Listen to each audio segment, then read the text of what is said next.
오늘 함께 나눌 말씀의 제목은 맹인이 보여준 순종의 믿음입니다. 우리가 살아감에 있어서 사람과 사람 사이에 반드시 필요한 요소들이 여러 가지 있습니다. 상대방에 대한 호의와 존중과 규칙이 있어야 합니다. 서로를 배려하지 못하고 존중하지 못하고 규칙을 지키지 못한다면 불신과 위협과 상처로 인해 혼란에 빠지게 될 것입니다. 이처럼 사람 사이에 필요한 것들이 있듯이 성도와 하나님 사이에도 중요한 요소가 있습니다. 하나님께서는 그것을 가리켜서 믿음과 소망과 사랑이라고 말씀하십니다. 가장 먼저 언급된 믿음은 무엇입니까? 전능하시고 사랑을 베푸시는 하나님을 의지하며 신뢰하는 것입니다. 우리에게 독생자를 주시기까지 베풀어 주신 구원의 은혜와 어제나 오늘이나 내일도 변함없이 함께 해주시는 분이 바로 하나님이십니다. 우리는 하나님을 들음으로 믿음을 선물로 받게 됩니다. 즉 하나님을 들어야만 믿음이 우리 안에 들어오게 됩니다. 이 믿음은 하나님을 향한 신뢰와 순종으로 이어져야 합니다. 만약 이 믿음이 신뢰와 순종으로 나타내지 못한다면 우리의 믿음은 성장하지 못하게 될 것입니다. 뿐만 아니라 하나님의 놀라운 역사를 경험하는 것도 쉽지 않습니다. 오늘 본문에 등장하는 맹인은 예수님의 말씀을 듣고 순종했습니다. 그 결과 그는 하나님의 역사하심을 경험하게 되었습니다. 그는 태어나면서부터 앞을 보지 못했습니다. 한 번도 세상을, 가족을, 친구들을, 자연을 두 눈으로 직접 본 경험이 없었습니다. 앞을 볼 수 있는 사람들에게는 너무나 당연한 일들이 맹인에게는 불가능한 일이었습니다. 믿음의 문제는 어떠할까요? 앞을 볼 수 있는 사람은 다양한 시각적 효과와 주변 사람들과의 상호 관계 속에서 믿음을 인식하고 받아들일 수 있습니다. 하지만 맹인에게 있어서 믿음은 전혀 다른 인식의 차원이었습니다. 맹인에게 있어서 믿음은 오직 귀로 들음으로써만 인식할 수 있습니다. 우리도 맹인과 같이 눈에 보이는 하나님을 찾기보다는 하나님의 말씀을 읽고 귀로 듣고 기도로 응답받음으로써 하나님을 붙잡아야 합니다. 맹인은 자신 앞에 서 계시는 예수님에 대하여 눈으로 보지 못했습니다. 아니, 눈으로 직접 볼 수 없는 환경에 있는 사람이었습니다. 그는 과거에 사람들로부터 떠도는 소문을 귀로 들었습니다. 사람들이 입과 입으로 전달하는 그 소리를 통해 들려지는 메시지와 기적과 이적에 대한 소식을 들었을 것입니다. 그러던 어느 날 그 예수님께서 길을 걸어 가시다가 그 맹인을 보셨습니다. 예수님은 제자들과 대화를 마치신 후에 맹인에게 다가가십니다. 그리고 땅에 침을 뱉으십니다. 침이 묻은 그 진흙을 들어서 맹인의 눈에 바르십니다. 맹인은 예수님의 행동을 눈이 아닌 귀로 듣습니다. 침을 뱉는 소리, 땅의 흙을 들어서 진흙으로 만드는 작은 소리, 그리곤 그 흙을 자신의 두 눈에 바르는 소리까지도 들었고 피부로 흙이 묻는 것을 느꼈습니다. 맹인에게 있어서 예수님이 바르시는 그 흙은 위생적으로 더럽게 느껴졌을까요? 아니면 그동안 비위생적으로 살아왔기 때문에 익숙해서 아무런 저항을 하지 않고 가만히 있었을까요? 맹인은 예수님의 행동을 받아들였습니다. 그때 맹인은 제자들이 예수님을 향해 랍비라고 부르는 말을 들었습니다. 그리고 랍비이신 예수님께서 하나님이 하시는 일을 나타내고자 하심이라는 말씀도 들었습니다. 맹인은 하나님을 믿고 있었기 때문에 하나님께서 하실 것을 믿고 기대하며 자신의 몸을 예수님께 맡겼습니다. 이제 예수님께서 맹인에게 말씀하십니다. 실로암 못에 가서 씻어라. 여기서 우리가 한번 생각해 보아야 할 질문이 있습니다. 왜 예수님은 그 자리에서 안수 기도로 맹인의 눈을 뜨게 주실 수 있음에도 불구하고 굳이 실로암 못까지 가서 씻으라고 말씀하셨을까요? 예수님의 말씀은 맹인의 입장에서는 번거롭고 불편하고 힘든 명령이셨습니다. 맹인은 앞을 보지 못했기 때문에 실로암 못을 찾아가는 것이 어려웠기 때문입니다.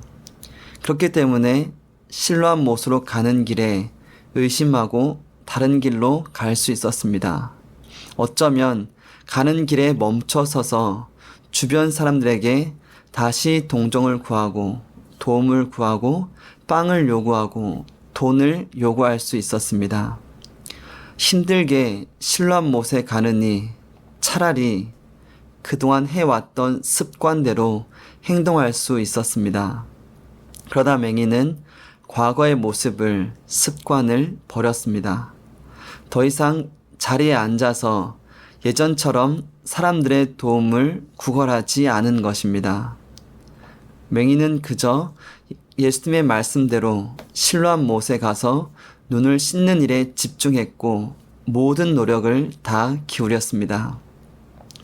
맹인이 실로암 못에 어떻게 찾아갔는지, 혼자 힘으로 갔는지, 주변 사람들이 도와주었는지, 혹은 길을 물어가면서 갔는지, 어느 정도의 시간이 소요되었는지 정확히 알 수는 없습니다.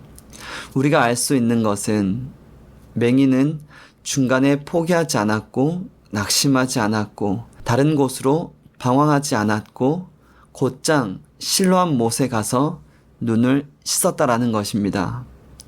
그 결과 그는 앞을 볼 수 있게 되었다라는 사실입니다.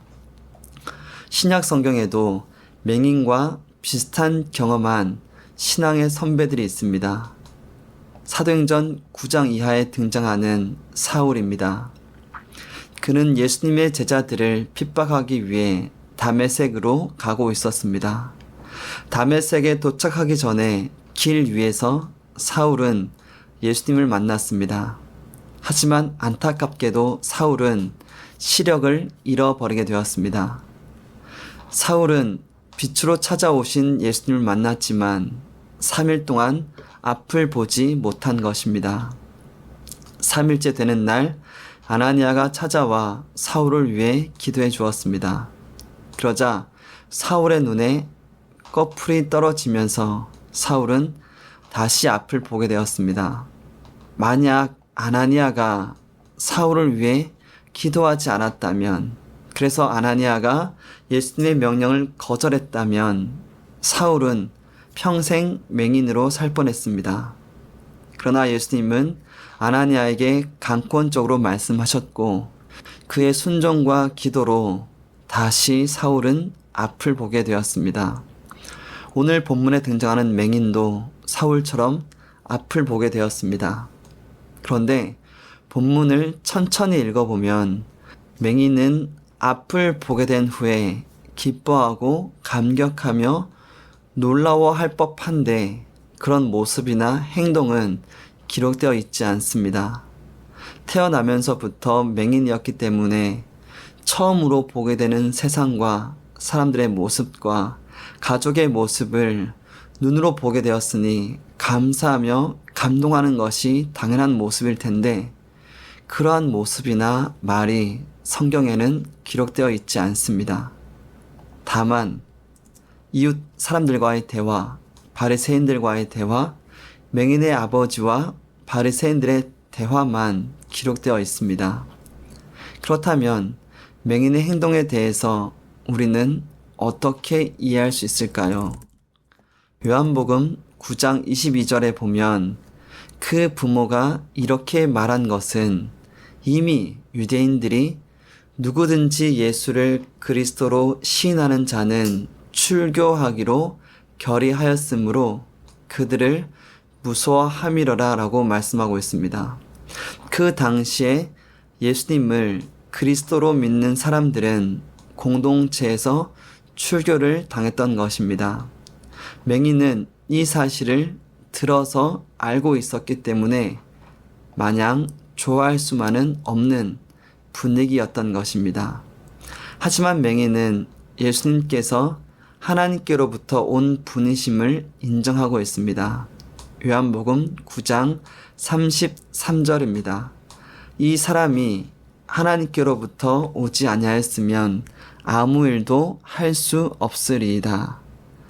맹인은 예수님에 대한 소문을 들었고 자신에게 행하신 일을 통해 예수님은 하나님께로부터 오신 분이심을 곧 메시아임을 믿고 있었습니다. 예수님 당시의 유대인들은 하나님께 보냄을 받은 메시아가 오면 어떤 일이 일어나게 될 것인지에 대해서 이미 예언으로 알고 있었습니다. 그 대표적인 예언이 이사야 35장입니다. 이사야 35장 5절에 보면 다음과 같이 기록되어 있습니다. 그때에 맹인의 눈이 밝을 것이며 못 듣는 사람의 귀가 열릴 것이며 메시아에 대한 예언이 맹인에게 그대로 이루어졌습니다. 맹인의 입장에서는 태어날 때부터 맹인이었기 때문에 그 당시에는 아무도 고칠 수 없는 불치병이었습니다. 그런데 랍비라고 불리던 예수님이 자신을 고쳐주셨으니 그는 메시아로 구원자로 믿을 수밖에 없는 상황이 된 것입니다. 이제 맹인은 두 눈으로 예수님을 보면서 대화를 나누었습니다. 요한복음 9장 35절입니다. 예수께서 그들이 그 사람을 쫓아냈다 하는 말을 들으셨더니 그를 만나사 이르시되 내가 인자를 믿느냐 라고 예수님께서 맹인에게 질문하신 것입니다. 36절에 맹인이 대답합니다. 대답하여 이르되 주여 그가 누구시오니까 내가 믿고자 하나이다. 맹인의 입장에서 생각해보면 실로암 못에 가서 눈을 씻기 전에는 예수님의 얼굴을 보지 못했기 때문에 지금 대화하고 있는 분이 예수님이심을 확신할 수는 없었습니다. 그런데 예수님께서 다시 찾아오셔서 자신이 인자 곧 하나님의 아들이라고 가르쳐주시는 음성을 듣고 조금 전에 실로암 못에 가서 씻으라고 말씀하시는 그분의 음성과 동일한 음성임을 알게 되었습니다. 예수님을 믿는다고 자신의 믿음을 인정한 것입니다. 고백한 것입니다. 창세기 12장에 등장하는 아브람 역시도 하나님께서 가라고 하시니 떠났습니다. 차이점이 있다면 아브라함은 하나님의 약속과 함께 떠났습니다. 약속을 믿고 떠난 것입니다. 맹인이나 사울이나 아브람과 같이 듣기만 하고 행동으로 옮긴 이들처럼 귀로 듣기만 하던 하나님을 직접 보게 된 인물이 또 있습니다. 그는 구약 욥기에 등장하는 욥입니다. 욥의 시련은 사탄이 발단이었습니다. 욥기 2장 6절입니다. 여호와께서 사탄에게 이르시되 내가 그를 내 손에 맡기노라. 다만 그의 생명은 해하지 말지니라. 하나님께서 사탄에게 욥의 고난은 허락하셨지만 생명은 건드리지 말라고 명령하신 것입니다. 사실 욥은 하나님에 대해서 귀로만 듣고 그 들음으로 말미암아 하나님을 믿으며 살아오고 있었습니다. 이러한 욥의 신앙은 어떠한 공경과 어려움과 시련 속에서도 흔들리지 않는 굳건한 믿음이었습니다. 하루아침에 사단에 의해서 자녀와 일꾼과 건강마저도 잃게 되었지만 하나님을 원망하거나 저주하지 않았고 배신하지도 않았습니다. 하나님에 대해서 귀로 들으며 믿음을 소유하고 있던 욥은 고난과 역경 속에서도 흔들리지 않고 끝까지 믿음으로 인내하며 신앙을 지켰던 것입니다. 이러한 욥의 고백을 보겠습니다. 욥기 42장 5절입니다. 내가 주께 대하여 귀로 듣기만 하였사오나 이제는 눈으로 주를 배움나이다. 귀로 듣기만 했던 하나님을 두 눈으로 보게 되었다는 욥의 고백처럼 맹인도 예수님을 눈으로 보았고 예수님을 구주로 고백합니다. 요한복음 9장 38절입니다. 이르되 주여 내가 믿나이다 하고 절하는지라. 우리도 마찬가지입니다. 눈으로 보이지 않는 하나님을 믿습니다. 보이지 않는 예수님을 믿습니다. 그리고 보이지 않는 성령님을 믿습니다. 오직 우리에게 주신 하나님의 말씀을 들음으로써 예수님의 십자가 사건을 들음으로써 성령님께서 선물로 주신 그 믿음을 받아서 우리는 그리스도인으로 살아가고 있습니다. 보이지 않는 성령님께서는 성경 속에 기록되어 있는 하나님의 말씀과 예수님의 말씀을 우리에게 깨달을 수 있도록 가르쳐 주십니다. 그 말씀으로 우리는 하나님과 예수님과 성령님을 믿을 수 있고 만날 수 있고 이해할 수 있고 볼 수 있습니다. 요한복음 9장 39절의 말씀을 보겠습니다. 예수께서 이르시되 내가 심판하러 이 세상에 왔으니 보지 못하는 자들은 보게 하고 보는 자들은 맹인이 되게 하려 함이라 하시니 아멘. 이 말씀의 의미는 예수님께서 이 땅에 오신 것은 구원자와 심판자로 오신다는 것입니다. 즉 예수님을 믿으면 구원을 받게 되며 믿지 않는 자들은 심판을 받게 된다는 것입니다. 맹인과 같이 비록 앞을 볼 수 없는 자라 할지라도 예수님을 믿으면 고침받고 구원을 받을 수 있는데 바리새인들과 같이 율법을 받고 모세를 따른다고 하면서 예수님을 믿지 못하고 보지 못하면 심판을 받게 된다라는 엄중한 경고의 말씀입니다. 이제 말씀을 정리하고자 합니다. 믿음은 하나님의 말씀을 듣는 것에서 끝나는 것이 아닙니다.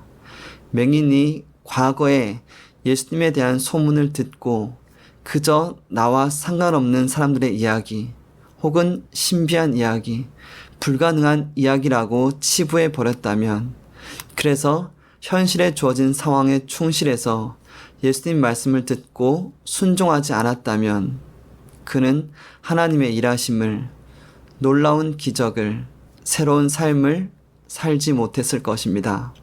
하나님을 믿으며 살아가는 삶은 비록 눈에 보이지 않는 하나님이지만 맹인과 같이 순종하는 믿음으로 살아갈 때 하나님의 일하심과 응답과 기적을 보게 될 것입니다.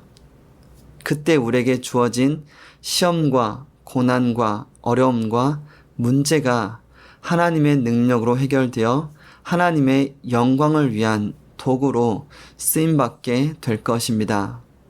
현실에 주저앉아서 원망과 불평과 좌절하기보다는 하나님의 영광을 위한 도구라는 것을 기억하시고 맹인과 같이 순종하는 믿음으로 말미암아 하나님의 놀라운 섭리를 경험하시며 살아가시길 바랍니다.